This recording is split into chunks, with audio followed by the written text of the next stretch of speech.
बुखार साहब, अली अमीन गंडापुर को वज़ीर आला के ओहदे से हटाया, कल भी हमने काफ़ी इस पर डिस्कशन की, लेकिन अब तक हकीकी वजह जो है वो सामने नहीं आ सकी है। क्या खान साहब को गवर्नेंस से इशू था? क्या वो अली अमीन गंडापुर खान साहब को रिहा नहीं करवा सके? ये वजह बनी? अलीमा खान साहिबा के खिलाफ जो उन्होंने बयानबाजी की वो वजह थी? असल रीज़न क्या है?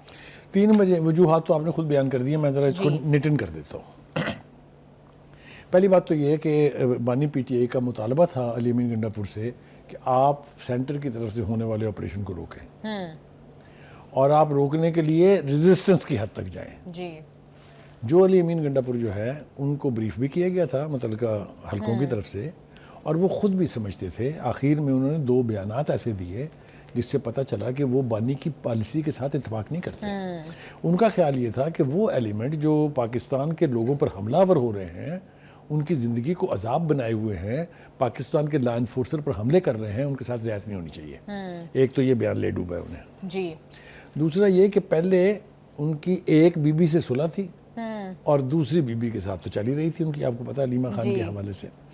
लेकिन दूसरी बीबी को भी ये यकीन दिलाया गया कि ये आप जेल जो तशरीफ लाई हैं इसके पीछे भी अली अमीन गंडापुर साहब हैं। जी। ये हो गई दूसरी वजह। तीसरी है गवर्नेंस। गवर्नेंस वहाँ हो इसलिए नहीं सकी, इसका कसूर अली अमीन गंडापुर का नहीं है। जी। आपने एक बंदे से सिर्फ जुलूस निकलवाए हैं, जलसे कराए हैं, लॉन्ग मार्च कराए हैं। बिल्कुल बुखार साहब, यही तो मेरा पॉइंट है कि आपको लगता है कि उनको सीएम इस वजह से लगाया गया था क्योंकि खान साहब वहाँ गवर्नेंस चाहते थे? देखिए, ये तो वजह थी ही नहीं। एक बात तो ये तय है कि अगर अली अमीन गंडापुर नहीं होते तो ये जितना कुछ हुआ था ना, 2 दफ़ा इस्लामाबाद में, 2 दफ़ा लाहौर में, और इवन अदरवाइज जो जलसे वलसे हुए हैं, स्वाबी में हुआ, पेशावर में हुआ वगैरह वगैरह, ये नहीं होते। जी। मैं क्राउड पुलर अभी भी वही है। मैंने कल उसको एक टाइटल दिया था, वो आपने तवज्जो के काबिल नहीं समझा, वो था पोस्टर बॉय। जी जी बिल्कुल। यानी वो एक तरह से PTI का फसाड थे। जी। अब उन्हें लगेगा पता, ये जो आप सबका ख्याल है ना कि वज़ीर आला नया मुंतखब हो जाएगा, it's not going to be an easy game. जी। It's going to be a very dangerous game. क्यों? जी जी एक्सप्लेन करते हैं। पहली बात तो है कि इलेक्शन कमीशन ने वो मंजी ठोकी है PTI की कि वो जिसको कहते हैं ना, जख्मों को हाथ लगा लगा के आप देखेंगे कि आपके साथ हुआ क्या है। उन्होंने तमाम के तमाम elected member of national assembly, member of provincial assemblies को आज़ाद डिक्लेयर कर दिया है 25 अगस्त को, जो सुप्रीम कोर्ट ने फैसला किया था उसकी रोशनी में। जी। लिहाजा there is nobody of PTI in KPK assembly, there is nobody of PTI in national assembly. Ji.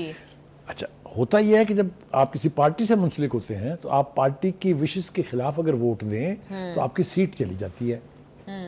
KPK के हवाले से हमारे पास 2 खबरें मौजूद हैं। एक ये कि वहाँ एक फॉरवर्ड ब्लॉक बनना चाहता है, दैट मीन्स कुछ लोगों को PTI की लीडरशिप उसके फैसलों से इख्तलाफ है। जी।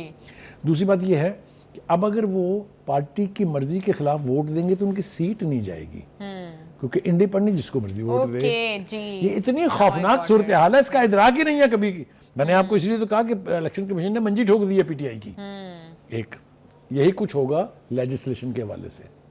उनके MNAs अगर हुकूमत की कानून साजी में उनको वोट दें, सीट उनकी नहीं जाएगी। ठीक है। ये जो डर, ये लटकी हुई तलवार जो ऊपर से हट गई है, आप देखिएगा तमाशा बनता क्या है। दूसरी बात यह है कि रेजिग्नेशन के हवाले से गवर्नर जो हैं जिन्होंने मंजूर करना है वो इस्तीफा, वो कुछ और कह रहे हैं, मुझ तक तो पहुंचा ही नहीं, कहानी कुछ और बयान कर रहे हैं। हाँ जी। जो पार्टी की स्पोक्स पर्सन लीडरशिप है, जिसमें वो वकास अकरम जो है वो भी हैं, वो कह रहे नहीं जी हमने तो भेज दिया, हमारे पास तो एक कॉपी है, रिसीव भी हो गया वहाँ। मुखर साहब, ये भी बात चली थी कि अली अमीन गंडापुर के जहाँ ताल्लुकात अच्छे हैं, उन्होंने यकीन दहानी कराई है कि आप कुछ देर डिले कर सकते हैं सारे मामले को। तो कहीं अली अमीन गंडापुर नहीं, उसने गवर्नर कुंडली ने साफ तौर पे कहा हम इस्तीफा देखेंगे कि उसमें लीगली कोई लुकूना तो नहीं है, अगर हुआ तो हम वापस भेज देंगे। उन्होंने तो कैटेगोरिकली इन सो मेनी वर्ड्स कहा है जी। ठीक है। दूसरी बात यह है कि अब लगेगा पता उनको कि गवर्नेंस क्या होती है, क्योंकि ये जो नाम आ गया है सामने, इसके बारे में आपने जैसे कहा कि उसका कदकाठ जो है उसको गेज किया जा रहा है। लोग सोच रहे हैं वो अली अमीन गंडापुर की तरह से ना तो वहाँ हालात को कंट्रोल कर पाएगा, ना पार्टी के ऊपर उसकी ग्रिप उतनी होगी। साहब, मैंने उनकी ना पर्सनालिटी को थोड़ा सा स्टडी किया है। मुझे तो लगता है सुहेल अफरीदी साहब would be another Buzdar, Usman Buzdar, KPK के उस्मान बुज़दार होंगे वो। देखिए, बानी को तो सूट करता है ना बुज़दार, उन्होंने अपनी हुकूमत स्टेक पर लगा दी बुज़दार के लिए, इसलिए कि बुज़दार वो कुछ करता था जो बानी कहते थे।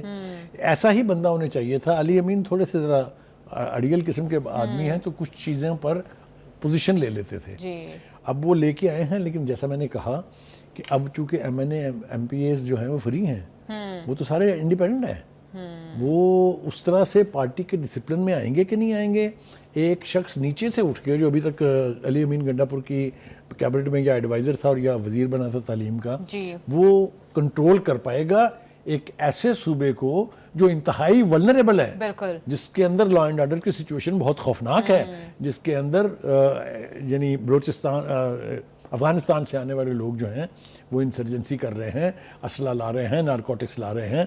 तो मुझे आई डोंट नो, मैं जानता नहीं हूँ, लेकिन मुझे ऐसा लगता है कि सुहेल अफरीदी साहब के लिए ये सारे काम एक साथ करना, लॉ एंड ऑर्डर भी संभालें, गवर्नेंस भी करें, बानी की मर्जी के मुताबिक अमल भी करें, दोनों बहनों को और बेगम साहबा को राजी भी रखें, ये सब कुछ वो कर पाएंगे कि नहीं, that's a big question mark. जी बुखारी साहब, जब उस्मान बुज़दार को पंजाब में लगाया गया था तब तो पंजाब को इस्लामाबाद से चलाने की कोशिश थी, अब क्या केपीके को जेल से चलाने की कोशिश है, इसलिए सुहेल अफरीदी साहब को लगाया जा रहा है? देखिए, ये बिल्कुल सही आपने कहा है, पंजाब को जेल से चलाने की कोशिश करके देख लिया ना क्या हुआ।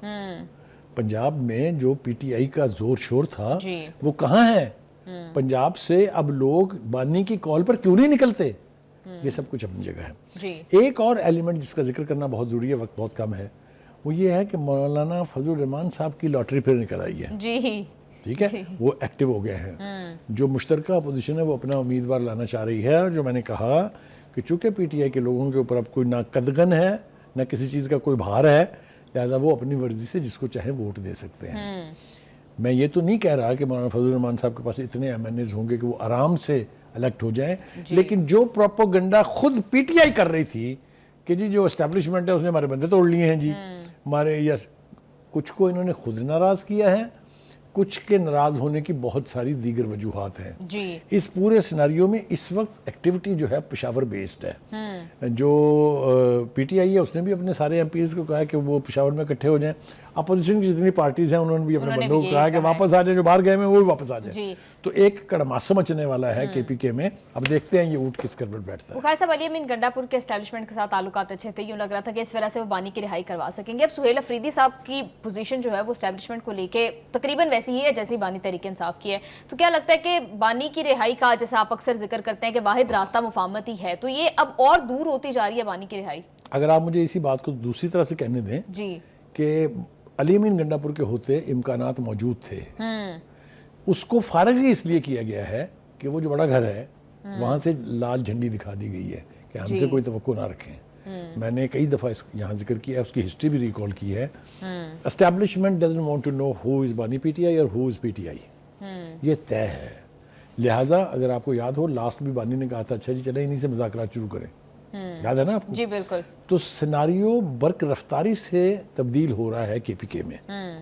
वो ये ऊँट किस करवट बैठेगा, जैसा मैंने कहा, ये अभी कहना बहुत मुश्किल है, लेकिन all is not well for PTI in KPK. जी बुखारी साहब बिल्कुल ठीक कह रहे हैं।